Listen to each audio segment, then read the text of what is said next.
سبيل الدموع سبيل مريح تنهدى يا صاحي كي تستريح Assalamualaikum warahmatullahi wabarakatuh. Syukur alhamdulillah kita bisa berjumpa lagi di channel ini.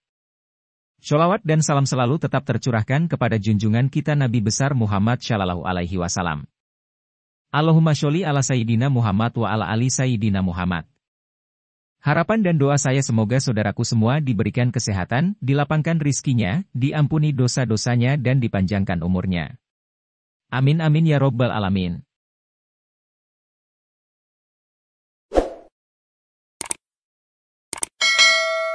Dalam sholat terdapat syarat yang menjadi syarat sah sholat. Dalam sholat pula terdapat bacaan yang diucapkan dalam bahasa Arab baik itu membaca surat dalam Al-Quran atau zikir.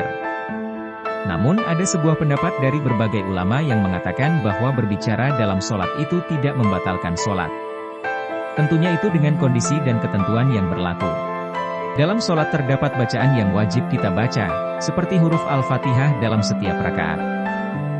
Ada juga bacaan yang sunnah, seperti surat-surat dalam Al-Quran yang dibacakan pada 2 rakaat pertama dalam sholat. Dikutip dari kanal YouTube Lensa Aswaja, menjelaskan pertanyaan-pertanyaan tentang bacaan yang dilarang dalam sholat dan dapat membatalkan sholat. Banyak orang mempertanyakan, apa bisa menambahkan doa-doa pribadi yang sifatnya duniawi? Syekh Ali Jumah mempunyai jawabannya. Bahwa saat sholat boleh berzikir selama tidak bertentangan dengan hadits dan Al-Quran. Berdoa untuk keuntungan duniawi, seperti dilancarkan rezeki, pertemuan cepat dengan pasangan atau meminta untuk memiliki anak.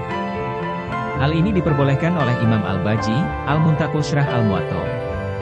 Sebagaimana dikatakan Imam Malik, tidak masalah bersoa dalam sholat maktubah dan dalam bentuk doa yang dikehendaki, dan dalam bentuk doa ukhrawi dan duniawi. Menurut doa-doa Al-Quran atau doa-doa yang ditulis oleh sendiri. Tetapi ada juga ahli yang berpendapat bahwa, boleh saja ditambahkan doa-doa pribadi baik untuk dunia maupun akhirat. Asal doa itu disebutkan di dalam hati dan tidak dibaca atau diucapkan. Dan selanjutnya, pertanyaan yang banyak ditanyakan adalah bagaimana hukum tidak sengaja berbicara dalam sholat? Menurut pendapat kebanyakan ulama Syafi'iyah, tidak sengaja berbicara saat sholat atau karena lupa dan tidak banyak hukumnya tidak membatalkan sholat. Namun jika berbicara banyak meskipun tanpa sengaja yaitu melebihi 6 kalimat maka syaratnya batal. Dalil yang menjadi dasar pendapat ini adalah hadits riwayat Imam Bukhari, dari Sayyidina Abu Hurairah yang dia berkata. Dan selanjutnya, pertanyaan yang banyak ditanyakan adalah bagaimana hukum tidak sengaja berbicara dalam sholat? Menurut pendapat kebanyakan ulama Syafi'iyah, tidak sengaja berbicara saat sholat atau karena lupa dan tidak banyak hukumnya tidak membatalkan sholat. Namun jika berbicara banyak meskipun tanpa sengaja yaitu melebihi 6 kalimat maka syaratnya batal. Dalil yang menjadi dasar pendapat ini adalah hadits riwayat Imam Bukhari, dari Sayyidina Abu Hurairah yang dia berkata. Nabi Muhammad Shallallahu Alaihi Wasallam menyelesaikan syaratnya yang baru 2 rakaat, lalu, Dzul Yadain berkata kepada beliau. Apakah sholat dikasyar atau Anda lupa wahai Rasulullah? Maka Rasulullah Shallallahu Alaihi Wasallam berkata. Apakah benar yang dikatakan Dzul Yadain?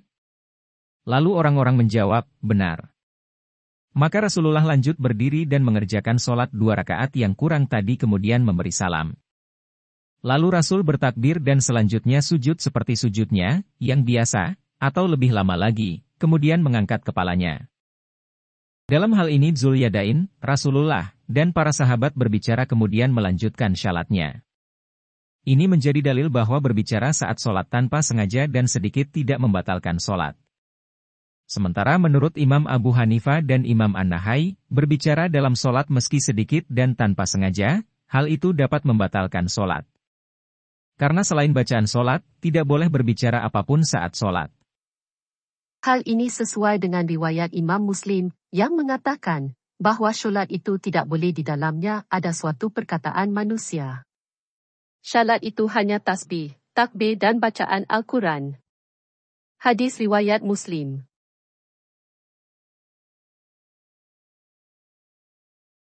Wallahu a'lamu bishawab. Semoga apa yang saya bagikan bermanfaat bagi kita semua. Kalau suka video ini jangan lupa like, komen, dan subscribe. Terima kasih.